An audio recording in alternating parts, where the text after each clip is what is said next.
أعوذ بالله من الشيطان الرجيم بسم الله الرحمن الرحيم ألا إن أولياء الله لا خوف عليهم ولا هم يحزنون الذين آمنوا وكانوا يتقون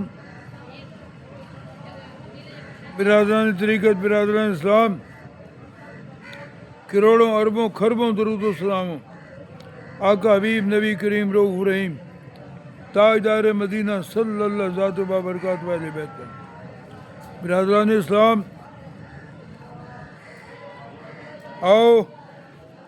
آؤ یاد خدا کرو اور اپنا یہ دنیا کا وقت، یہ قیمتی وقت کو اور قیمتی اور رنگین بناؤ اور اللہ تعالیٰ کو راضی کرو.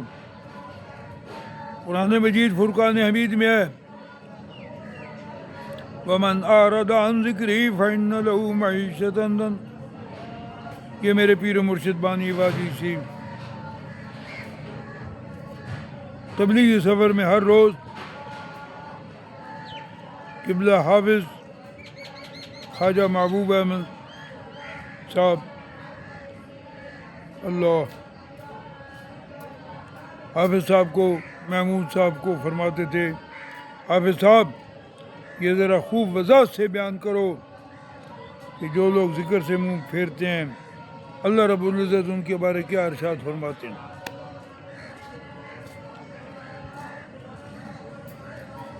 یہ آیت کریمہ جو بندہ ناچیز گنہگار بدکار نے آپ کے سامنے عرض کی ہے بڑی پرجلال.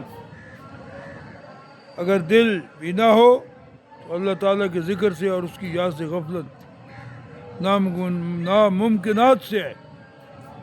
صوفی بلال صاحب جن کا دل اندھا ہے وہ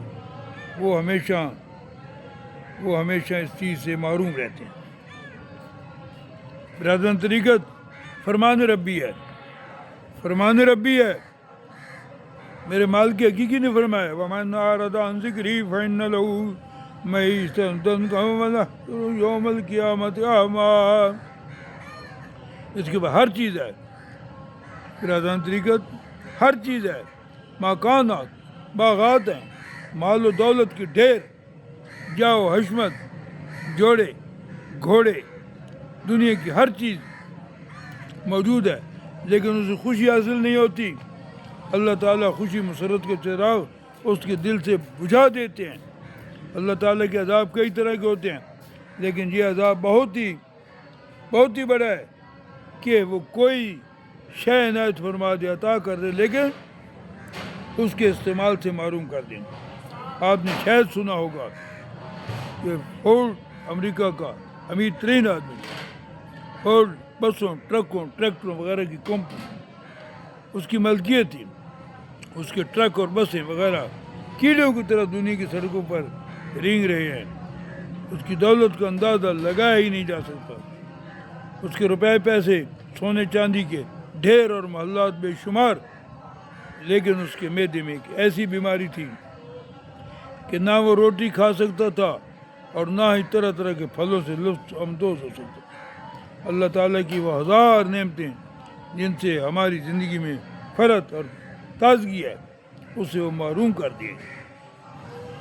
برادران طریقت ہمارے پاکستان کے سہگل برادری کے عثمان سہگل کے بھی یہی ہے کہ ان کی شوگر مل ہے جوہر آباد میں.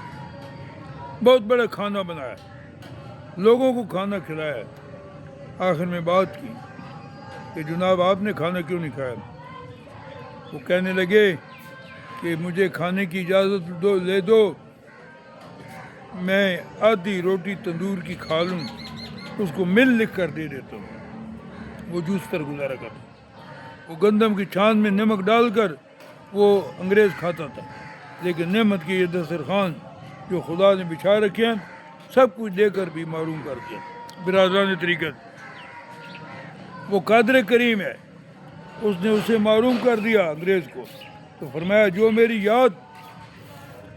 میری یاد سے غافل ہیں، جن کی زندگی نافرمانی میں گزر رہی ہے، ان کو ہم دو سزائیں دیتے ہیں.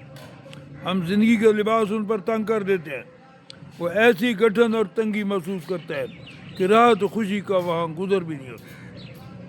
یہ کاروں اور کوٹھیوں والے، یہ علی شان محلوں والے اور ان کی سج دج کو دیکھ کر آپ منہ میں پانی نہ بھر لیا کریں، بلکہ معلوم نہیں کہ ان کے دل میں کیسی قیامت برپا ہوتی ہے، کیسی ذہنی کشمکش کا ہر وقت شکار رہتے ہیں، انہیں کسی معاشر سے واسطہ پڑا ہوتا ہے۔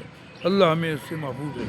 ذرا غور کریں، ہمیں کوئی تکلیف نہیں، معمولی سی پابندی ہے، پھر بھی ہم اسے بڑی سزا محسوس کرتے ہیں۔ تو اگر خدا انسان کو ہمت قوت دے کر اس سے فائدہ اٹھانے کی قدرت سے محروم کر دے تو اس سے بڑی سزا کیا ہو سکتی؟ یہ سزا اس دنیا میں مختلف طرف سے ہوتی ہے۔ اولاد تو عطا فرما دی، لیکن نافرمان گستاخ ہر جگہ بدنام، کبھی کہیں جوتے کھا رہے ہیں، کبھی کس جرم میں پڑے ہوئے ہیں۔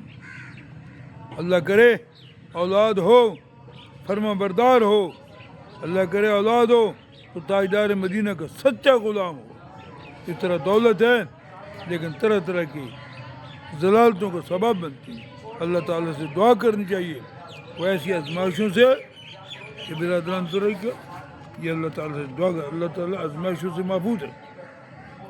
کیا وہ قبر سے اٹھے گا جو میرے حضور سر نہیں جھکاتا تھا، اس کی آنکھوں پر غفلت کی پٹی بندی تھی، وہ اپنے فارغ اوقات کو لعب و لعب میں بسر کر دیا کرتا تھا، لیکن اسے کبھی میرے حضور حاضری دینے کی توفیق نہ ہوئی، تو جب قبر سے اٹھے گا اندھا ہو کر اٹھے گا۔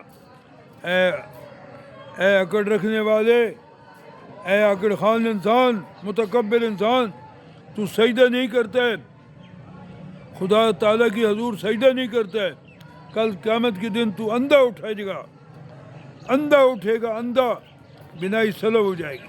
وہ کہے گا یا اللہ مجھے اندھا کر کے کیوں اٹھایا، میری آنکھیں تو بینا تھیں، بالکل ٹھیک اور درست تھیں، میں نے چاند کی روشنی میں بڑی باریک تحریریں پڑھی ہیں، میری آنکھیں تو بڑی خوبصورت تھیں، مجھے سے کیوں محروم کر دیا گیا۔ جواب ملے گا قال کذالک اتتک آیاتنا، جب تو دنیا میں تھا ہم واعظ تمہیں سنایا کرتے تھے، ہمارا پیغام حق تمہیں پہنچایا گیا، سیدھی راستے کی طرف رہنمائی کی گئی، تمہیں خبردار کیا گیا، تم نے جو یہ زندگی اپنی رکھی ہے اس کا انجام خطرناک ہے، اسے ترک کر دے۔ میری آیتیں تیرے پاس آئیں لیکن تم نے ان پر غور نہ کیا، عمل نہ کیا۔ وَكَذَلِكَ الْيَوْمَ تُنسَىٰ، تو اس تھوڑی سی فانی زندگی میں تو نے مجھے فراموش کر دیا، اب اس باقی زندگی میں میری رحمت تیری دستگیری نہیں کرے گی۔ برادر اللہ فرمائے گا تو نے میرے حکم کی نافرمانی کی، جا تیرا یہ نعمت چلی گئی ہے۔ آپ غور کریں کتنی پرجلال ہیں یہ آیتیں۔ اللہ تعالیٰ فرماتا ہے لو انزلنا هذا القرآن على جبل لرأيته خاشعا متصدعا من خشیۃ اللہ، اگر ہم ان پر حلال اور پررعب آیتوں کو پہاڑ پر نازل کرتے، اگر یہ آیتیں پہاڑ پر نازل ہوتی تو وہ ہیبت سے ٹکڑے ہو جاتے۔ اللہ حافظ مامون صاحب کہتے تھے آج کل کے ہمارے جو ہیں احباب دوست یہ شہری چارپائے بن چکے ہیں، ہارن پہ ہارن لگاؤ نہیں ہٹتے۔ جنگل کا جو ہے بھیڑ بکریاں، جنگل کا جو ہے ریوڑ ہے بھیڑ بکری کا، وہ جب ہارن سنتا ہے تو دور بھاگ جاتا ہے۔ حافظ محمد صاحب فرماتے تھے آج کل یہ جو احباب دوست ہیں یہ شہری چارپائے ہو گئے ہیں، شہری ڈنگر ہو گئے۔